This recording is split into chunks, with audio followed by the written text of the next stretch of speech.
மக்களவைத் தலைவர் ஓம் பிர்லாவின் அரசியலமைப்பு சட்ட அவமதிப்பு.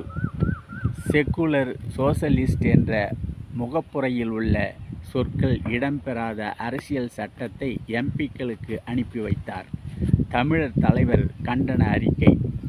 மக்களவைத் தலைவர் ஓம் பிர்லா இந்திய அரசியலமைப்பு சட்டத்தின் முகப்புரையில் இடம்பெற்றிருக்கும் செக்குலர் சோசலிஸ்ட் என்ற மிக முக்கிய அடிப்படை அம்சங்கள் இடம்பெறாத அரசியல் சட்டத்தை எம்பிக்களுக்கு அனுப்பியிருப்பது கண்டனத்துக்குரியது என்று திராவிடர் கழக தலைவர் ஆசிரியர் வீரமணி அவர்கள் விடுத்துள்ள அறிக்கை.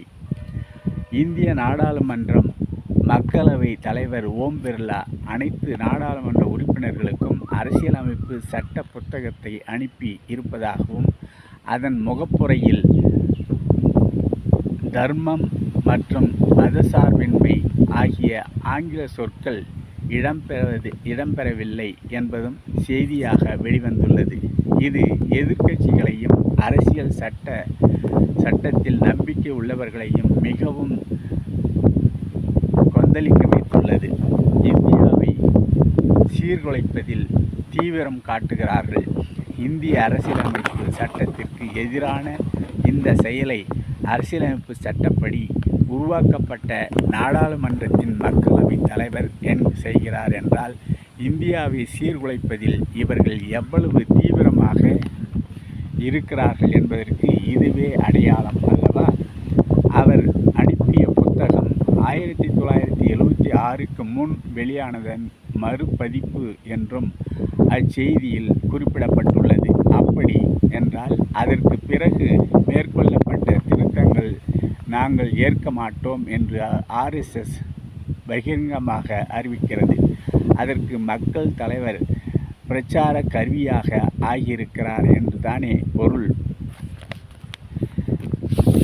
சட்டப்படி சரியான நிலைப்பாடு என்ன? இதுவரை 36 அரசியலமைப்பு சட்ட திருத்தங்கள் வந்திருக்கின்றன. அந்த திருத்தங்களுடன் கூடியதுதான் நடைமுறையில் உள்ள இந்திய அரசியலமைப்பு சட்டம். அதன்படிதான் நாடு நடத்தப்பட வேண்டும் என்பதுதான் சட்டப்படியான சரியான நிலைப்பாடாக இருக்க முடியும். அரசியலமைப்பு சட்டத்தை உதாசீனப்படுத்துவது சட்ட விரோதம் தானே? ஓம் பிர்லா அவர்களுக்கு நாம் வைக்கின்ற கேள்விகள். நாடாளுமன்ற உறுப்பினராகவும் மக்களவைத் தலைவராகவும் ஓம் பிர்லா பதவியேற்கும் போது இந்திய அரசியலமைப்பு சட்டத்தின் எந்த பிரதியை வைத்து அவர் உறுதிமொழி எடுத்தார்? நடப்பில் இருக்கும் அரசியலமைப்பு சட்டத்தை காப்பேன் என்று தானே உறுதி எடுத்தார்.